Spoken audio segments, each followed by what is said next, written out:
Hello everyone, welcome to my channel. कैसे हैं आप सब? उम्मीद आप सब बहुत अच्छे होंगे, मस्त होंगे। आज मैं आपको BSc first year first semester का यहाँ पे मैं अगला प्रीवियस ईयर क्वेश्चन पेपर कराने वाली हूँ, जिस पे शॉर्ट नोट्स आता है आपका क्रूजियर फॉर्मेशन एंड क्लैंप कनेक्शन।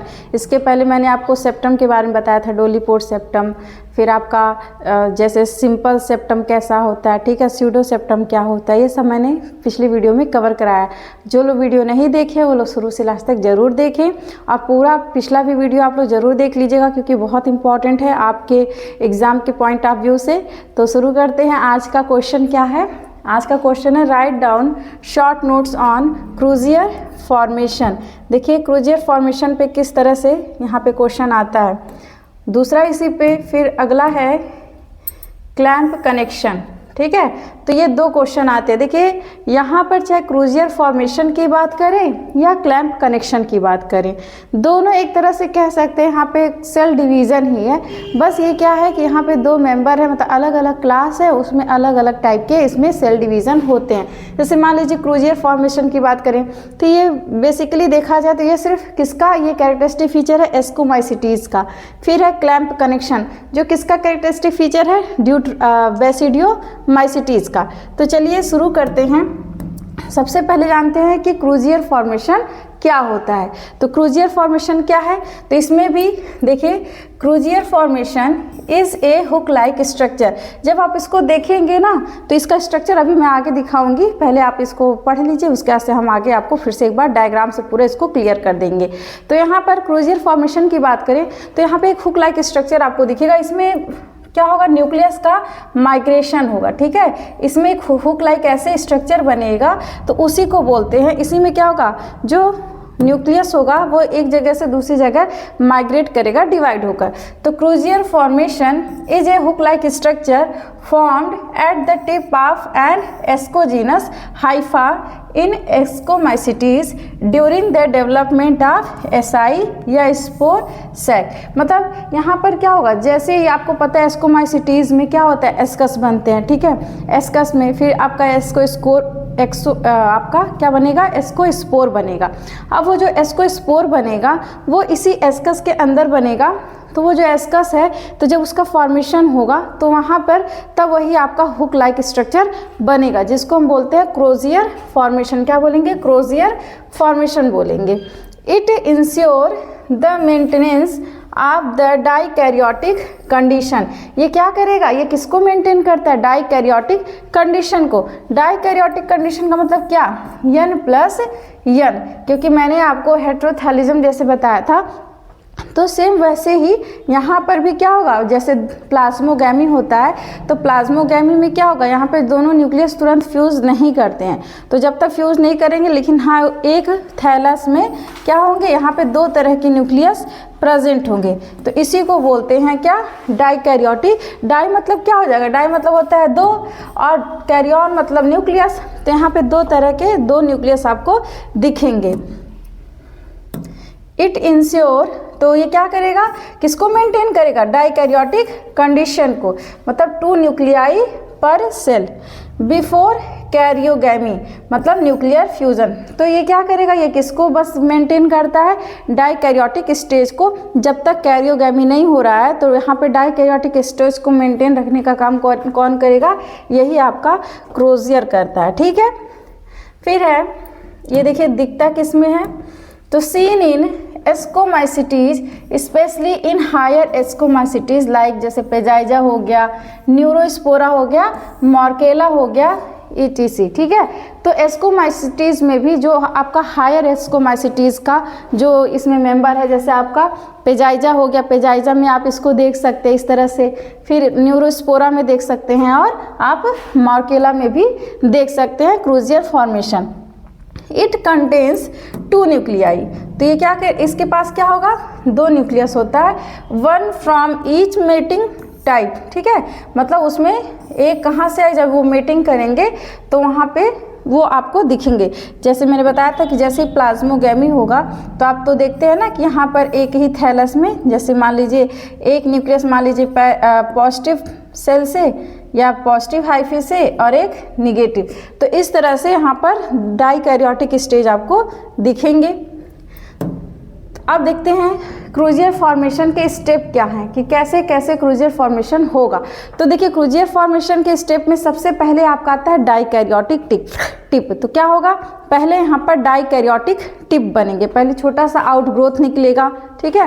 तो the tip of an ascogenous hypha has 2 nuclei. तो यहाँ पर जो एस्कोजीनस टिश्यू हैं या हाइफी हैं उनके पास क्या होगा, 2 न्यूक्लियाई होंगे। और कैसे होंगे, N+N, क्योंकि ये क्या है, डाइकैरियन है, ठीक है।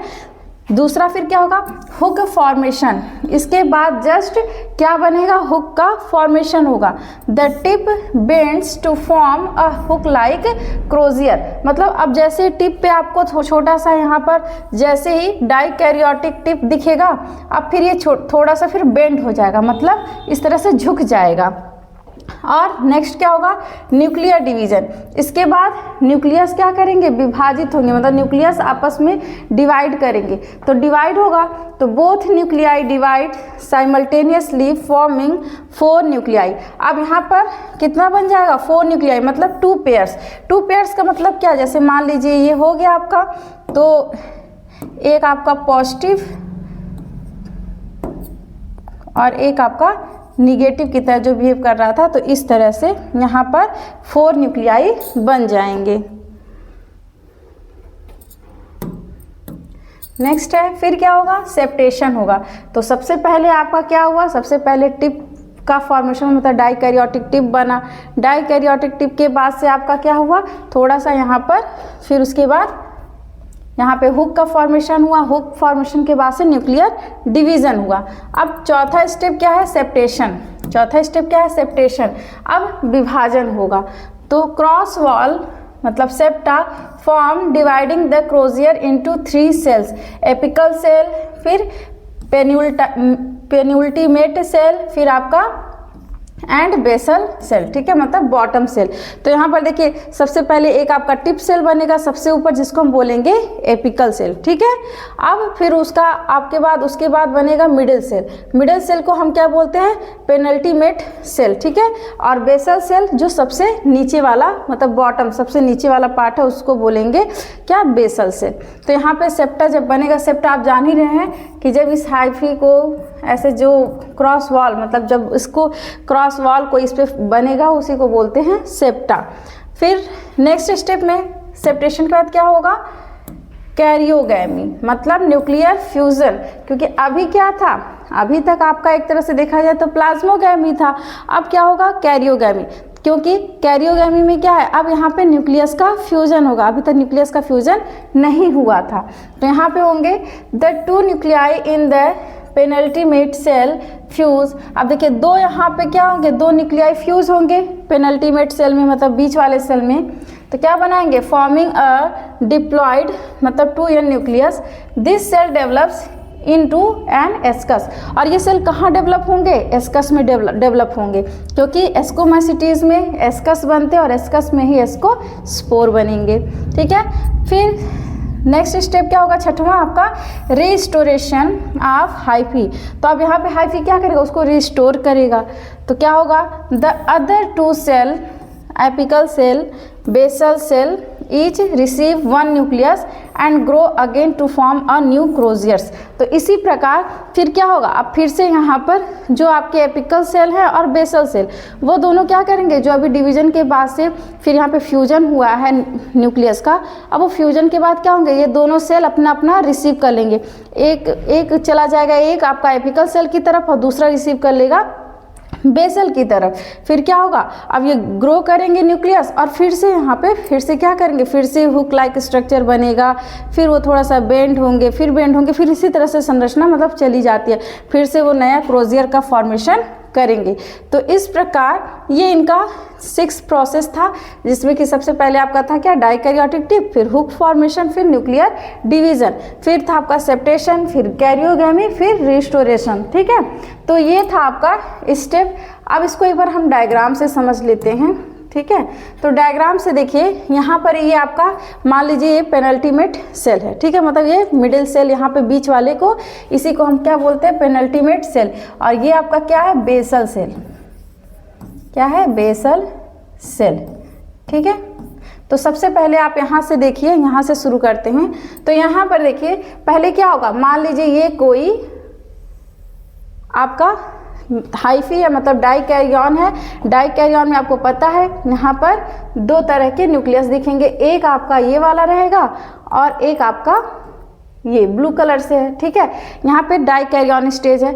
अब इसमें ये थोड़ा सा क्या होंगे, अब थोड़ा सा इस पे एक टिप बनेगा, मतलब डाइकैरियोटिक टिप बनेगा। तो देखिए छोटा सा टिप बना, अब ये टिप नेक्स्ट स्टेप में क्या होगा, थोड़ा सा देखिए बेंड हो गया, थोड़ा सा झुक गया, मतलब एक हुक लाइक स्ट्रक्चर यहाँ पे बन गया। तो यहाँ पर क्या हुआ, हुक लाइक स्ट्रक्चर बना।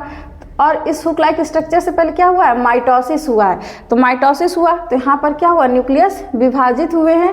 विभाजित होने के बाद से फिर यहाँ पे ये तीन पार्ट में क्या हो गया, बट गए हैं। कौन कौन से, बेसल सेल में, मिडिल सेल में और एपिकल सेल। ये क्या है आपका, एपिकल सेल, एपिकल सेल, ठीक है। और ये है पेनल्टीमेट सेल, मतलब आपका मिडिल सेल। ये तीन भाग में क्या हुए हैं, डिवाइड हो गया, क्योंकि अब इसमें एक क्रॉस वॉल, देखिए यहाँ पे क्रॉस वॉल का फॉर्मेशन हो गया। फिर अब क्या होगा, ये फिर अब होगा यहाँ पर आपका कैरियोगैमी। अभी तक यहाँ पे कैरियोगैमी नहीं हुआ था। अब कैरियोगैमी जैसे होगा तो क्या होंगे, ये सेल आपस में फ्यूज होंगे, तो यहाँ पे डिप्लॉयड कंडीशन आ जाएगा। क्या होगा, अब ये न्यूक्लियस डिप्लॉयड हो गया, ठीक है। अब डिप्लॉयड होके फिर से ये क्या करेंगे, ये अपना दो एपिकल की तरफ, दो बेसल की तरफ भेज देंगे। तो यहाँ पर देखिए ये सेल फिर से यहाँ पे ये अगला फिर से माइटोसिस करेंगे, ये फिर अपना फिर से क्रोजियर फॉर्मेशन करेगा। इसी प्रकार ये प्रोसेस चले जाते हैं। तो देखिए फिर से यहाँ पर अभी आपके दो थे, दो से कितने बन गए, चार बने हैं, ठीक है। अब फिर ये फिर माइग्रेट करेंगे, तो ये फिर आपका नया आपका ये एक तरह से हाइफी होगा, मतलब डाइकैरियन सेल होगा। फिर ये माइटोसिस करेंगे तो फिर से ये विभाजित होंगे, तो 2 से 4, 4 से 8 ऐसे अपनी संख्या बढ़ाते जाएंगे। और फिर से यहाँ पे देखिए फिर से एक क्रोजियर का फॉर्मेशन हो गया इस तरह से। ये क्या है, ये क्रोजियर फॉर्मेशन है। तो ये जो हुक लाइक स्ट्रक्चर है इसी को हम बोलते हैं क्रोजियर। और ये क्रोजियर क्या करेंगे, क्योंकि देखिए इसके पहले ये जो हैं आपके ये क्या है, ये एक तरह से डाइकैरियन है, लेकिन आगे यहाँ पे जाके ये जो हुक लाइक स्ट्रक्चर बन रहे हैं ये आपके कैरियोगैमी यहाँ पे हो जा रहा है। तो इसके पहले वाले प्रोसेस को, मतलब डाइकैरियन को कौन प्रोटेक्ट कर रहा है, आपका यही क्रोजियर फॉर्मेशन। क्योंकि यहाँ के बाद से जैसे ये सेल आगे इंटर करेंगे, जैसे मिडिल यहाँ पे सेप्टा बनेगा, तो फिर से यहाँ पे आपका क्या होगा, फिर से क्रोजियर फॉर्मेशन शुरू हो जाएगा। तो ये पूरा आपका प्रोसेस था किसका, क्रोजियर फॉर्मेशन का। तो देखिए अब आपका 2 न्यूक्लियस से शुरू हुआ था, तो कितनी बार माइटोसिस हुआ है इसके दौरान, आप देखिए यहाँ हुआ है, फिर यहाँ हुआ है। अब यहाँ होने के बाद से इसलिए देखिए 2 बार होने की वजह से यहाँ पे कितने, 2 से कितने आपके 4 सेल मतलब आपके बन गए, यानी कि 8, ठीक है। इसका आपका 4 और इसका भी 4, क्योंकि 2 बार हुआ तो 1 से 2, फिर 2 से 4, क्योंकि 2 डिवीजन हुआ तो 1 से 2, 2 से 4, फिर यहाँ पे भी 1 से 2, 2 से 4, मतलब पहला डिवीजन हुआ तो 4 हुआ। इससे मतलब इससे सिर्फ देखा जाए तो पहले माइटोसिस डिवीजन के दौरान क्या हुआ, 1 से 2 बना, फिर दूसरा डिवीजन हुआ तो 2 से 4। तो ऐसे जस्ट इसमें भी पहले माइटोसिस के दौरान 1 से 2, फिर दूसरा माइटोसिस डिवीजन हुआ तो 2 से 4। तो इस तरह से अपनी संख्या बढ़ाते रहते हैं और फिर से नया फिर से यहाँ पे क्रोजियर फॉर्मेशन के प्रोसेस को आगे कंटिन्यू करते रहते हैं। तो यहाँ पर अब जानते हैं फंक्शन क्या है इनका, क्रोजियर फॉर्मेशन का फंक्शन क्या है। तो याद रखिएगा क्रोजियर फॉर्मेशन हमेशा याद रखिएगा, ये आपको कहाँ देखने को मिलेगा, एस्कोमाइसिटीज में ही देखने को मिलेगा। और इनका मेन फंक्शन यही है कि वो क्या करेंगे, डाइकैरियोटिक सेल को मेंटेन करने का, यानी डाइकैरियोटिक स्टेज को मेंटेन करते हैं। तो maintain dikaryotic condition in the ascogenous hyphae, किसमें, एस्कोजीनस हाइफी में ये क्या करेंगे, डाइकैरियोटिक कंडीशन को मेंटेन करने का काम करते हैं। Ensures regular formation of SI, और ये क्या करेंगे, रेगुलर फॉर्मेशन करेंगे SI का, क्योंकि SI मतलब एस्कस, और एस्कस में बनेंगे इसको spore. Important for sexual reproduction in ascomycetes, क्योंकि यही जो एस्कस जब आपका बनेगा, जब ये एस्कस बनेगा तो इस एस्कस में बनेंगे आपके एस्कोस्पोर, ठीक है। और ये जो एस्कोस्पोर हैं यही क्या करते हैं, सेक्सुअल रिप्रोडक्शन में हेल्प करते हैं। मतलब इसी की वजह से सेक्सुअल रिप्रोडक्शन आपको एस्कोमाइसिटीज में देखने को मिलेगा। अब हम दूसरा जानते हैं क्लैंप कनेक्शन, ठीक है। तो जिस प्रकार आपने देखा यहाँ पे क्रोजियर फॉर्मेशन, सेम वही प्रोसेस है क्लैंप कनेक्शन में भी क्या होगा, यहाँ पर भी न्यूक्लियस माइग्रेट करते हैं, यहाँ पर भी सेप्टम वॉल बनेगा। मतलब यहाँ पर भी क्या होगा, आपका जो न्यूक्लियस है यहाँ पर सबसे पहले डाइकैरियोटिक स्टेज रहेंगे, फिर वो फ्यूज़ करेंगे। तो सेम प्रोसेस वही है, यहाँ पे भी सेल डिवीज़न ही होगा, बस ये कैरेक्टरिस्टिक फीचर है बेसिडियोमाइसिटीज़ का। तो यहाँ पर देखते हैं clamp connection is a small bridge like outgrowth. ये क्या है, वो हुक लाइक आउटग्रोथ था और ये कैसा होगा, ब्रिज लाइक आउटग्रोथ होगा। तो ब्रिज आप समझ रहे हैं ना कि जो एक से दूसरे को जोड़ने का काम करे। तो formed on the dikaryotic hyphae of basidiomycetes during cell division. कहाँ बनेगा, बेसिडियोमाइसिटीज के हाइफी पे बनेगा। कब बनेगा, जब सेल डिवीजन होगा। तो आपका क्या है ये क्लैंप कनेक्शन, क्या है क्लैंप मतलब क्या है कि वो एक तरह से ब्रिज बनाता है, ठीक है। It help in the equal distribution of two nuclei. जैसे मान लीजिए अब यहाँ पे ये जो ब्रिज बन रहा है, ये मान लीजिए ये किसी पे ये ब्रिज बन रहा है, तो ये क्या करेगा, यहाँ से न्यूक्लियस को यहाँ से मतलब दूसरे, मान लीजिए यहाँ बीच में जो सेप्टम बन जाएगा तो उस न्यूक्लियस को यहाँ से यहाँ तक भेजने का काम करेगा। मतलब जितने भी न्यूक्लियस बन रहे हैं उनको बराबर बराबर इक्वली दोनों पार्ट में भेजेगा। मतलब जितने वहाँ पे आपके कॉलम होंगे सारे में वो एक एक करके मतलब बराबर इक्वल न्यूक्लियस का डिवीज़न करेगा। ऐसा नहीं है कि किसी में 2 चला जाए, किसी में 1 ही रह जाए, जबकि क्रोजियर फॉर्मेशन में ऐसा नहीं था। लेकिन यहाँ पे क्या होगा, यहाँ पे जो न्यूक्लियस का डिस्ट्रीब्यूशन होगा, मतलब यहाँ पे जो न्यूक्लियस का वितरण होगा वो बराबर होगा, ठीक है। इनटू डॉटर सेल, किसमें, डॉटर सेल में, एंड दस मेंटेन द डाइकैरियोटिक कंडीशन। और ये भी क्या करते हैं, ये भी डाइकैरियोटिक कंडीशन को ही मेंटेन करते हैं, ठीक है, क्योंकि ये डाइकैरियोटिक स्टेज में देखने को मिलेगा ही। तो इसमें आगे देखते हैं, प्रेजेंट इन बेसिडियोमाइसिटीज, किसमें, एग्जाम्पल में से एगेरिकस हो गया आपका, फिर प्लूरोटस हो गया। एब्सेंट इन एस्कोमाइसिटीज, जो आपको कहाँ नहीं देखने को मिलेगा, एस्कोमाइसिटीज में नहीं दिखेगा। एस्कोमाइसिटीज में क्या दिखेगा, क्रोजियर फॉर्मेशन। तो hyphae in basidiomycetes are dikaryotic, meaning each cell contain 2 genetically different nuclei. यहाँ पर क्या होंगे, यहाँ पे जेनेटिकली 2 डिफरेंट न्यूक्लियाई होंगे। क्यों, क्योंकि आपको पता है एक आपका न्यूक्लियस क्या होगा, एक प्लस की तरह बिहेव करेगा और एक न्यूक्लियस आपका माइनस की तरह। जैसे मेल और फीमेल गैमेट बिहेव करते हैं वैसे जस्ट लाइक ये क्या होंगे, न्यूक्लियस इनके एक पॉजिटिव होगा तो एक निगेटिव, मतलब एक दूसरे के क्या होंगे, कंपैरेटिव होंगे। During cell division the clamp connection ensure, मतलब कब होगा, जब सेल डिवीजन होगा तभी आपका क्लैंप कनेक्शन जरूर होगा।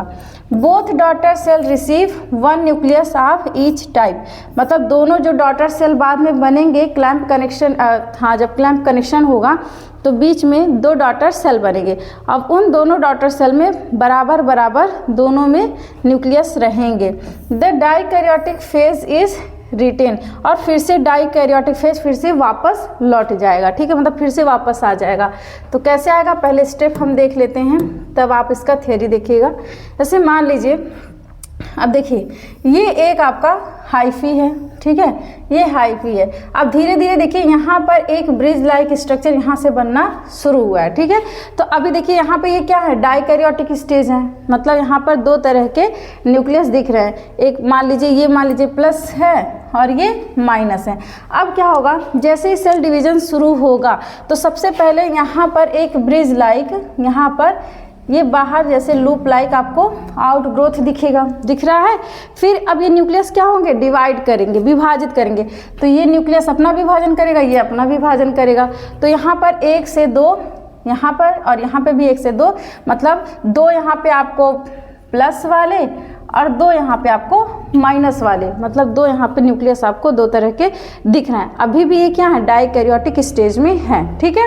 फिर उसके बाद से ये क्या होगा, अब ये ब्रिज फिर से और बढ़ता चला जाएगा। अब जब बढ़ेगा तो अब ये क्या करेगा, एक तो यहीं पे रह जाएगा जो आपका माइनस वाला है, एक यहीं पे रह जाएगा, एक इस साइड चला जाएगा और एक ऊपर इस लूप के द्वारा होते हुए इधर आएगा।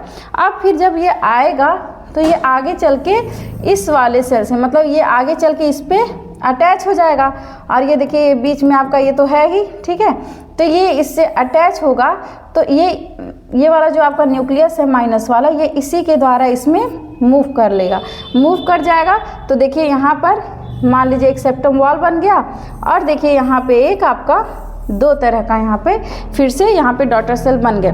तो यहाँ पर भी देखिए दोनों सेम है और इधर भी दोनों सेम है, मतलब सेम फिर से यहाँ पे डाइकैरियोटिक स्टेज आपको दिख रहा होगा, ठीक है। तो यहाँ पे ये आपका प्लस वाला माइनस वाला, और इसके जो आपका डॉटर सेल है उसके ही पास प्लस वाला और माइनस वाला आपको दिखेगा। फिर सेम प्रोसेस फिर ऐसे ही होगा, फिर ये मदर सेल की तरह बिहेव करेगा बाद में। फिर यहाँ से फिर से ब्रिज बनना शुरू होगा, तो ब्रिज बनेगा तो यहाँ से फिर ऐसे 2 बनेंगे और ये फिर से माइग्रेट करेंगे।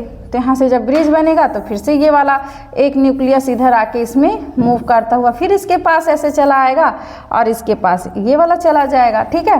तो इस तरह से ये बार बार ये प्रोसेस दोहराते रहते हैं और फिर से ये डाइकैरियन स्टेज वापस आ जाएगा।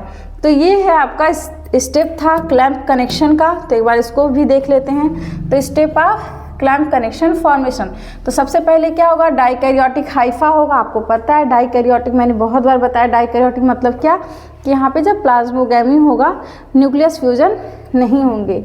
अ हाइफल सेल कंटेन 2 न्यूक्लियाई, मान लीजिए एक न्यूक्लियाई N1 है और एक न्यूक्लियाई N2 है, ठीक है। आपकी इच्छा सिर्फ N लिख सकते हैं, लेकिन मान लीजिए एक को N1 मान ले और एक को N2 मान ले। फिर क्या होगा, न्यूक्लियर डिवीज़न होगा। तो सबसे पहले न्यूक्लियस डिवाइड करेंगे, बोथ न्यूक्लियाई डिवाइड सिंक्रोनसली प्रोड्यूसिंग, ठीक है। फिर क्या होगा, 2 nuclei of type N1 and 2 type of N2, मतलब यहाँ पर क्या होगा, जैसे ही न्यूक्लियस विभाजित होंगे तो मान लीजिए एक आपका N1 था तो एक ही था ना, अब एक और N1 बन जाएगा, और क्या होगा, एक N2 था तो एक और N2, मतलब N1 N1, ठीक है, 2, फिर N2 N2 2। यहाँ पे जैसे विभाजित करेंगे तो ये इस तरह से, मतलब N1 से जब डिवीज़न हुआ तो N1 N1, N2 का जब डिवीज़न हुआ तो N2 N2, ठीक है। फिर क्या होगा, तीसरा प्रोसेस क्या होगा, अब इसमें क्लैंप आउटग्रोथ। अब यहाँ पे क्लैंप अच्छे से बढ़ जाएगा, उसका आउटग्रोथ क्या होगा, बड़ा हो जाएगा। अ स्मॉल लेटरल आउटग्रोथ, मतलब clamp develops near the septum, तो एकदम सेप्टम के पास ही फिर से यहाँ पे क्लैंप का डेवलपमेंट हो जाएगा। तो जैसे मान लीजिए ये सेप्टम है तो यहाँ पे सेप्टम होगा और इसी के जस्ट पास से आपका एक क्लैंप आउटग्रोथ बन जाएगा। फिर अगला स्टेप क्या होगा, अगले स्टेप में फिर होगा माइग्रेशन ऑफ न्यूक्लियाई। इसके बाद क्या होगा, न्यूक्लियस माइग्रेट करेंगे, क्योंकि यहाँ पे 2 तरह के N1 बने और 2 तरह के N2 बने हैं। अब वो दोनों न्यूक्लियस क्या होंगे, अब माइग्रेट करेंगे। 1 nucleus move into the clamp while the other stay in the main hyphae। तो आपका जो पहला यहाँ पे जो न्यूक्लियस था, जैसे इस डायग्राम से देखिए, तो यहाँ पर आपका जो पहला न्यूक्लियस था, ठीक है, जब ये डिवाइड किए तो यहाँ पर देखिए इससे 2 तरह के न्यूक्लियस बने थे। तो एक तो आपका इसी हाइफी में रह जाएगा जो मेन हाइफी है, और दूसरा किसमें माइग्रेट करेगा, इस क्लैंप में, मतलब ये जो क्लैंप का फॉर्मेशन हुआ है वो उसमें चला जाएगा। तो ये वाला अगला स्टेप था कि जो न्यूक्लियस का क्या होगा, माइग्रेशन होगा, मतलब न्यूक्लियस माइग्रेट करेंगे।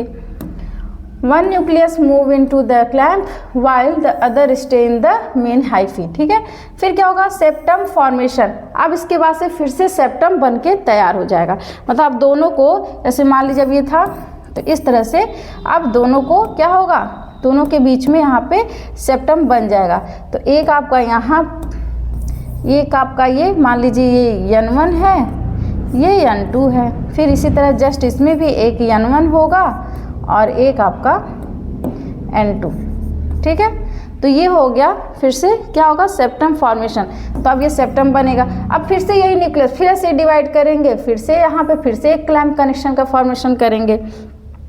तो क्या होगा, septa form dividing the hyphae into apical cell. ठीक है, अब सेप्टा क्या करेगा, उस हाइफी सेल को डिवाइड करेगा, किसमें, एपिकल सेल में, बेसल सेल में और क्लैम्प सेल में। फिर से अगला स्टेप, फिर वही सेम प्रोसेस आएगा, जैसे आपका एपिकल सेल बन रहा था, पीछे वाला बेसल सेल था और ऊपर से एक क्लैम्प सेल आपका बन रहा था, क्योंकि फिर वो आगे डिवीजन के लिए फिर से तैयार हो गए हैं। ठीक है, फिर क्या होगा, fusion of clamp cell with basal cell.